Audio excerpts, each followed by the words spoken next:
Oddly enough, I don't remember distinctly the shaking of the house. It was a 2-story frame house, corner of Mission and Santa Barbara Street, still standing, visiting my grandparents. And what stands out in my mind is when the shaking started, into my room appeared my grandfather in a long white nightshirt.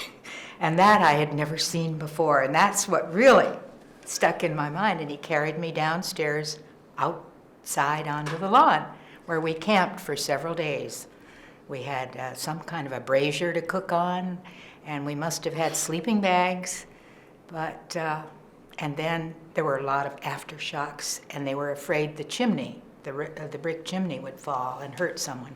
So that's why we went outside. Seeing the California hotel with the whole side peeled off and sheets tied together as a rope for people to come, I guess it was 4 stories, so they could come down to ground level, and that stuck in my mind. Property got into our 1924 Dodge and came down to have a look what was going on downtown.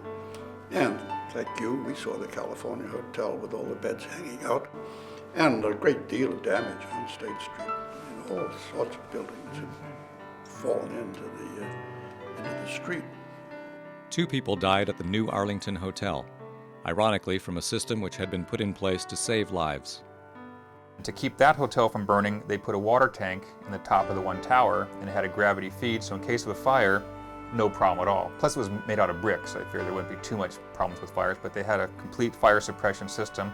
But unfortunately, in 1925, we had an earthquake, and that water in that upper tower just started sloshing back and forth and took out the side of the hotel, killing 2 of the guests that were given the better rooms. My mother and father's very good friend, Mrs. Perkins, had been killed when part of the Arlington Hotel fell down. She was occupying that section and was killed, so that was very sad. In all, 13 people died in the quake. The early hour of the quake, with most people still at home in bed, kept the death toll low. Before the rubble was cleared, citizens, led by the Plans and Planting Committee, sprang into action to remake the town. They're the ones who had the idea of opening up a storefront after the 1925 earthquake to anybody who, if anybody wanted to rebuild in the Mediterranean style, they would get free plans. And that's why Santa Barbara looks like it does.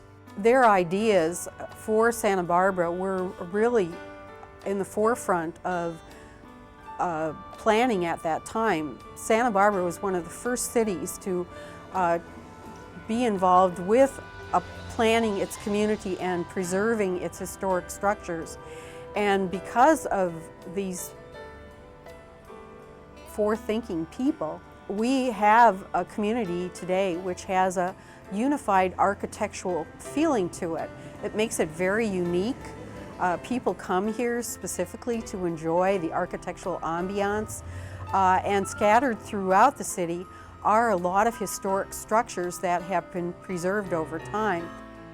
After the earthquake, everybody wanted to do something. And a lot of people said, bigger and better Santa Barbara is what they wanted. But I remember once driving home from, I don't know where, Ventura or somewhere, and in those days, people, instead of having bumper stickers, they used to put things on their spare tires for you to read. And we were caught in a slow-moving traffic going over the back of Ortega Hill because there wasn't any highway around the ocean side. And the car in front of us, a little hard to see what it said on its spare tire. My father picked up as close as he could, and it said, "A smaller and quieter Santa Barbara."